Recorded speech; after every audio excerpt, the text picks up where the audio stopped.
The wind moved like a tired ghost across the Arizona basin, dragging dust trails behind it as if trying to erase the footprints of every soul that had dared to cross this brutal land.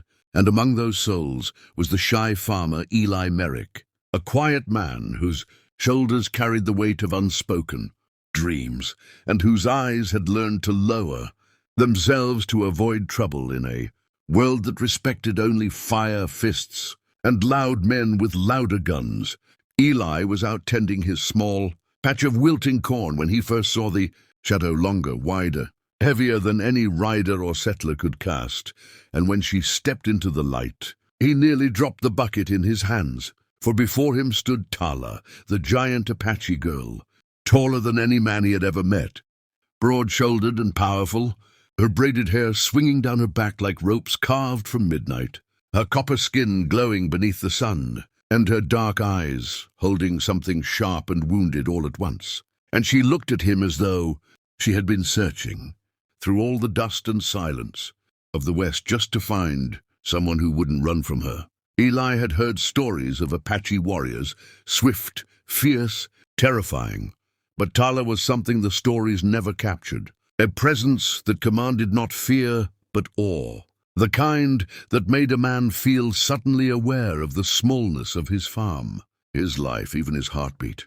She approached him slowly, each footstep vibrating through the ground, and when she finally spoke, her voice held the deep ache of someone who'd carved her way through too many battles only to find loneliness, waiting at every victory. And she said, "It hurts, being without a man in this world. The desert is big, the nights are long, and strength means nothing when your heart has no one to guard it."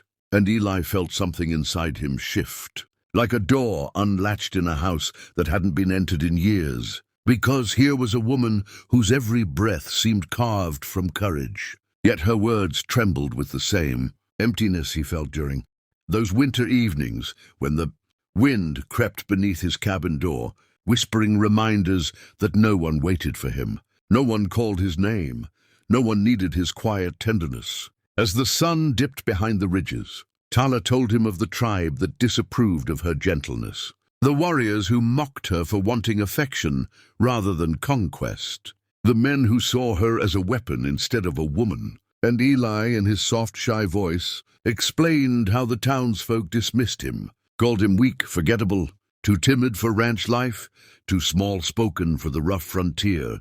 And in that exchange of wounded truths, something bound them together like two lonely branches twisting toward each other in the burning desert air. When night fell, they sat beside Eli's small fire, Tala's massive shadow wrapped around them like a protective wall. And though neither spoke of love, the silence between them carried the warmth of something blooming, something rare, something dangerous, for a world that often crushed gentle things.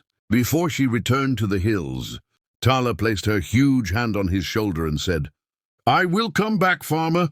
And Eli, finding unexpected bravery rising in his chest, answered, "I'll be here."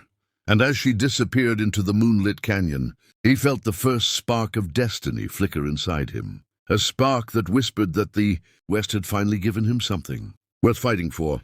And if you're feeling this story pulling you in, don't forget to subscribe to the channel, so you never miss the next wild West tale that grips the heart and rattles the soul. Dawn broke like a silver blade across the desert, and Eli woke with the strange mixture of hope and fear that comes when a man realizes his life may be changing forever. And as he stepped outside, the cold air stung his skin, but his chest felt warm with the memory of Tala standing there, powerful and wounded, fierce and lonely. And he found himself glancing toward the distant ridges where she had vanished, wondering if she truly meant to return or if the West, cruel as it was, had simply offered him a dream too, beautiful to keep. Days passed, each one longer than the last, and rumors began to drift into the town, stories of a giant Apache girl confronting bandits near the salt flats, stories of a woman tall as a nightmare, yet fighting with the heart of a guardian, stories of the fear she spread among outlaws and the strange comfort she brought to lost travelers. Eli listened silently, knowing none of them understood the softness she hid beneath her warrior strength. And he felt strangely proud, as though a part of her story belonged to him. But peace does not last long in the West, and soon a band of gunmen, known as the Rattlesnake Brothers, arrived in town, their boots clanging, their spurs singing violence, and their leader, Colt Maddox, carried hatred like a badge as he announced that the giant, Apache girl, had interfered with his ambush plans, and he intended to hunt her down like a beast. Eli's heart seized, fear burning through him. But deeper beneath the fear was something stronger, something that Tala had unknowingly awakened: courage, stubborn and staggering but real. When the Rattlesnake Brothers left town to track her, Eli saddled his old mule, grabbed his rusted rifle and followed. Each mile terrifying yet necessary, because some bonds once formed refused to loosen even in the jaws of death.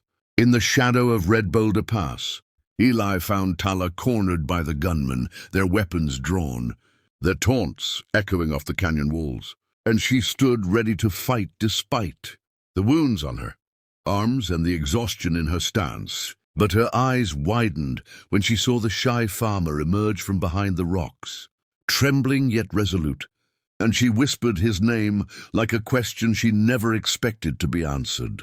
Colt Maddox laughed. At the sight, a meek farmer daring to stand between killers and a giant, Apache girl. But the West has a way of surprising men who judge too quickly. Eli lifted his rifle with shaking hands and shouted that they would have to go through him first. And though his voice cracked, though his knees wobbled, something in his defiance made the canyon stir with the weight of destiny. The gunfight that erupted was thunder bottled into a narrow pass. Bullets screaming, dust exploding, Tala knocking two gunmen aside with the force of a charging bison. Eli firing wildly but bravely, and when Colt Maddox aimed for Tala's heart, Eli threw himself in front of her, taking the bullet in his shoulder, falling to the dirt with a cry that ripped through her like lightning splitting a tree. Enraged beyond human measure, Tala charged, disarmed Colt with a single strike, and sent him sprawling, unconscious. And when the echo of violence faded, she fell to her knees beside Eli, her massive hands trembling as she pressed them against his wound. Whispering words in Apache meant only for those the heart cannot bear to lose. Eli survived, barely, and she carried him in her arms, all the way back to his cabin, refusing to leave his side as he healed, telling him through tears and fierce whispers that she had wandered the world, believing no man had room in his soul for a woman like her, until he proved her wrong by standing in front of death itself.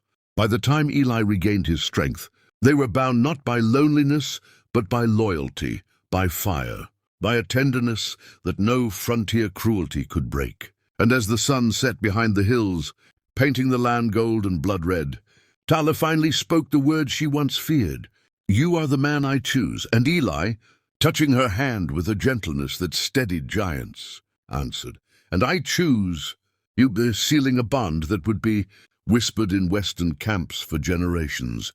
And if this story has captured your heart, if it stirred something fierce, tender, or wild in your imagination, make sure to subscribe to the channel so you can ride with us into more unforgettable Wild West tales where courage, love, and destiny collide beneath the burning desert sky.